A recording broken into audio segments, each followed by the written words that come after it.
पाटलिपुत्र, नंदवंश की राजधानी, वैभव और संपत्ति में अतुलनीय, लेकिन न्याय और धर्म में खोखली।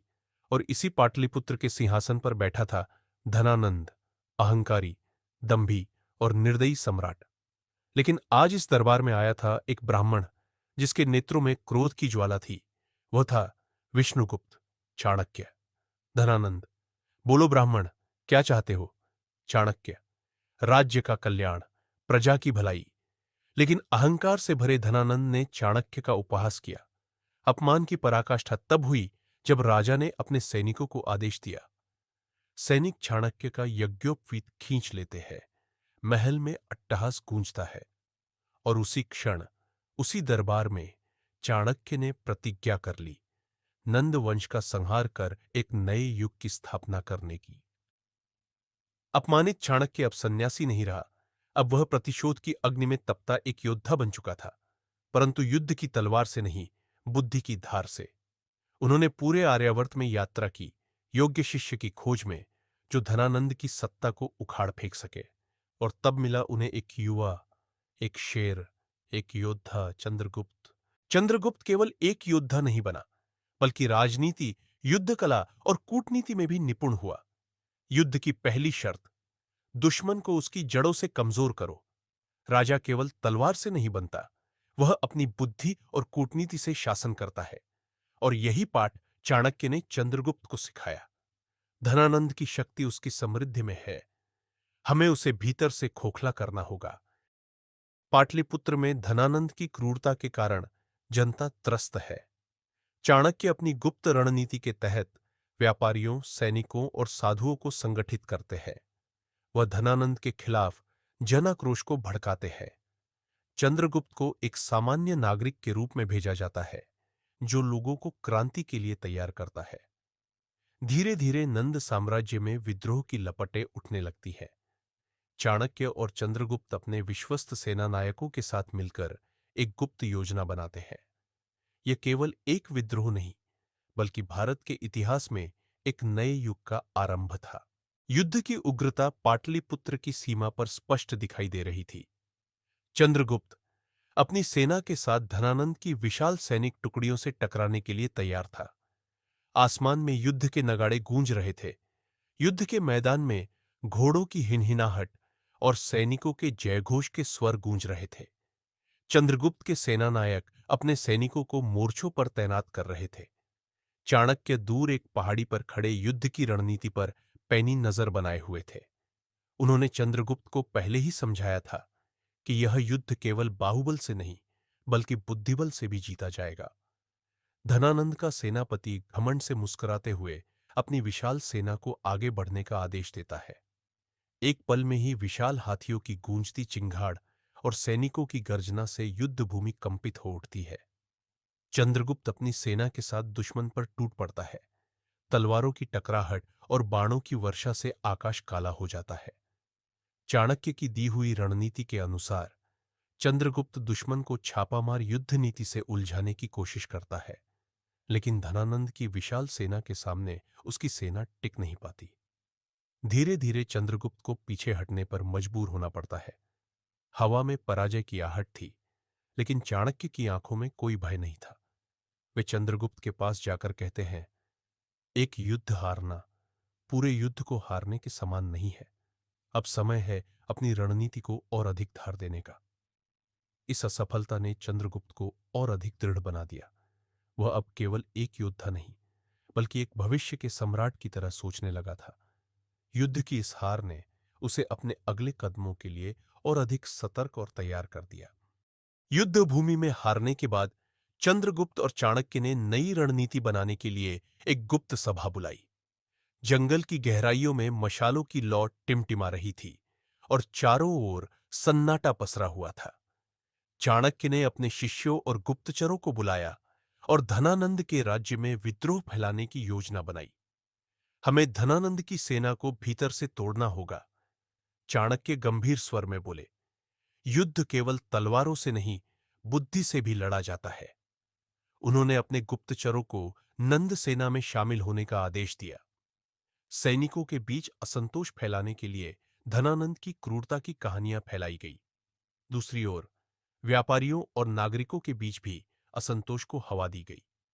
धनानंद के अधिकारी अपनी मनमानी कर रहे थे और करों का भार जनता पर असहनीय हो चुका था।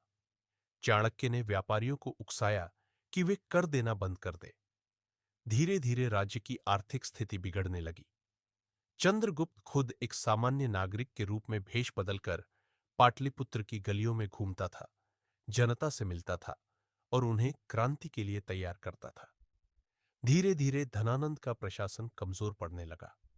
नंदवंश की नींव हिलने लगी थी, लेकिन अंतिम प्रहार अभी बाकी था। अब समय आ गया है, चाणक्य ने चंद्रगुप्त से कहा। अगला युद्ध निर्णायक होगा। पाटलिपुत्र की दीवारों के पास युद्ध की तैयारियां चल रही थी। धनानंद अब पूरी तरह गिर चुका था। चंद्रगुप्त ने अपनी सेना को अंतिम युद्ध के लिए संगठित किया। गुप्तचरों की सूचनाओं के अनुसार नंद सेना अब पहले जितनी मजबूत नहीं थी। कई सैनिक विद्रोही हो चुके थे, कुछ पलायन कर चुके थे। राजमहल के द्वार पर चंद्रगुप्त की सेना ने आक्रमण किया। भयंकर युद्ध छिड़ गया। धनानंद ने अपनी पूरी शक्ति झोंक दी, लेकिन अब उसकी सेना का मनोबल टूट चुका था। चंद्रगुप्त ने अपनी तलवार उठाई और सीधा महल की ओर बढ़ चला।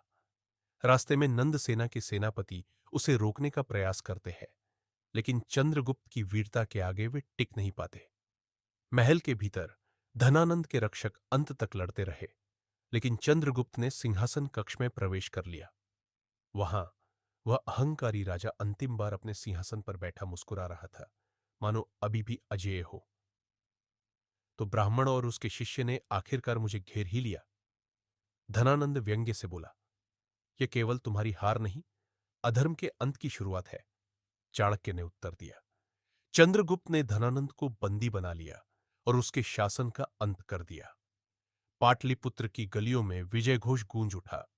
पाटलिपुत्र की सड़कों पर उल्लास का माहौल था। जिस भूमि ने वर्षों तक नंदवंश की क्रूरता सही थी, आज वह स्वतंत्र थी। राजमहल के प्रांगण में चंद्रगुप्त का राजतिलक किया जा रहा था।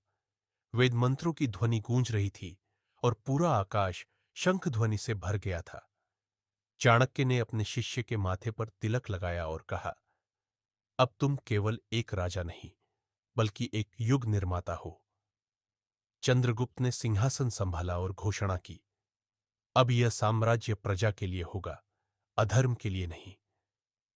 भारत का इतिहास एक नया मोड़ ले चुका था। अब समय था एक नए युग की नींव रखने का।